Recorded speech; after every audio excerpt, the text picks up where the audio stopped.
What's up, guys? Welcome to your 64th Java tutorial, and in this tutorial I'm going to be teaching you guys how to add checkboxes to your GUI. And yes, it's going to be awesome, so pay attention.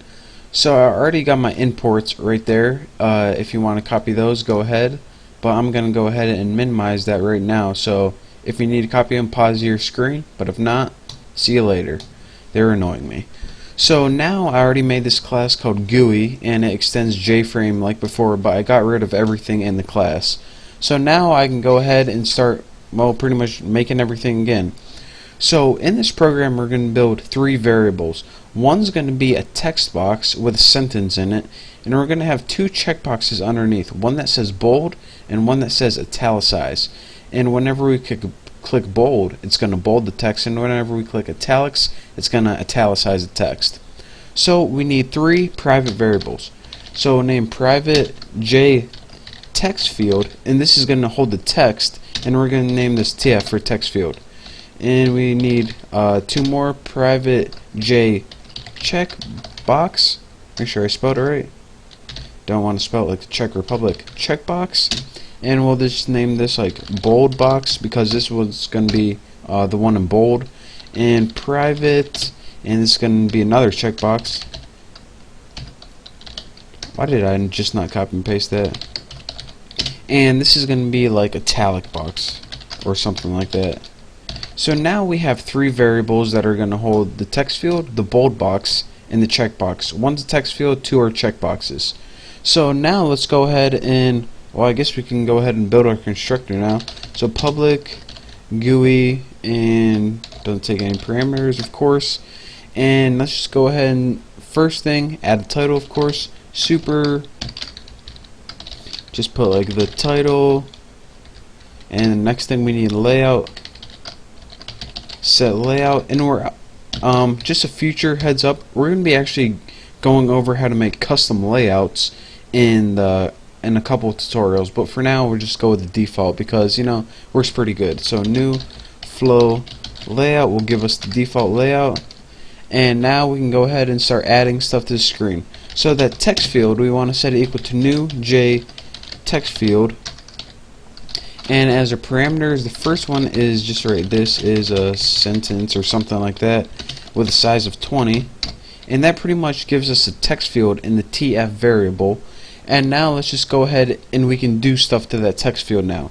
The first thing that we want to do is pretty much set a font to it. So let's just go ahead and set a font, like, just make it, actually do this too, put new font, there we go.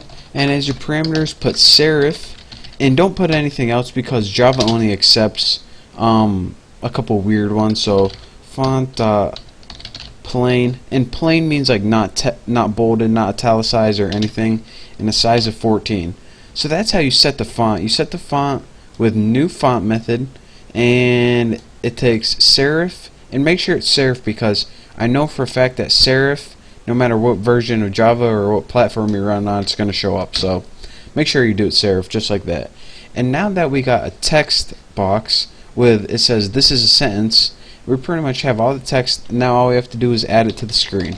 So add TF. I mean, it would be a waste if we created all that and we didn't even add it to the screen.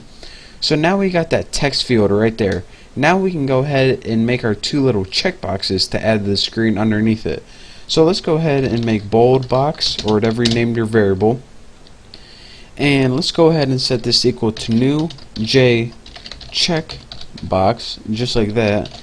And the parameters it takes, anytime you make a checkbox, there's going to be a little thing to the right hand side of it, or else you're not going to know what the heck it does.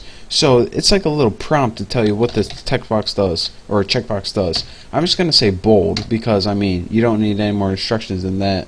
And let's go ahead and do the skin with the italic box. So copy this because we're lazy, and paste it, and italic box, I think that's what I named it, yep. And just put italics or italicize or something like that. And now let's go ahead and add both of these to the screen. Add bold box to the screen, and add, let me scroll down a little bit, there we go, right there. Add italic box to the screen. There we go. So now we have pretty much three things on the screen: a text field and two checkboxes underneath it. The thing is, they're just chilling on the screen right now, not really doing anything. So what we need to do is add some functionality to it.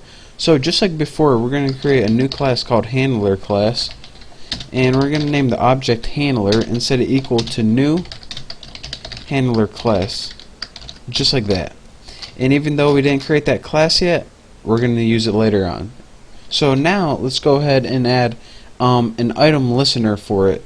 So bold, what do we name? Bold box dot add item. Whoa! I did not mean to type that. Add item listener, and what are we gonna add? It takes an object as its parameter, so let's just add handler. So now let's do the same thing. Actually, copy and paste that, save some time. Copy and paste.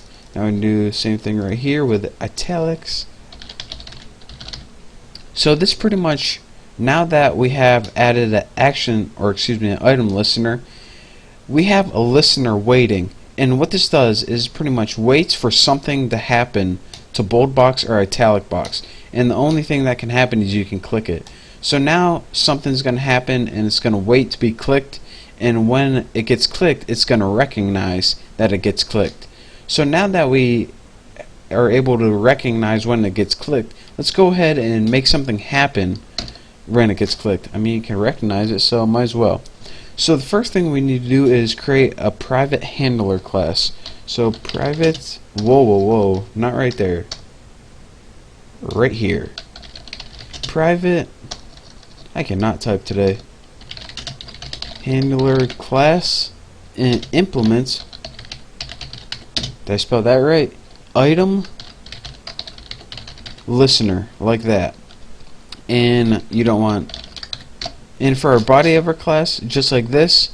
Actually, in the next tutorial, I'm gonna show you guys what goes in the body, and it's pretty different than the last tutorial, so you guys definitely want to pay attention to this.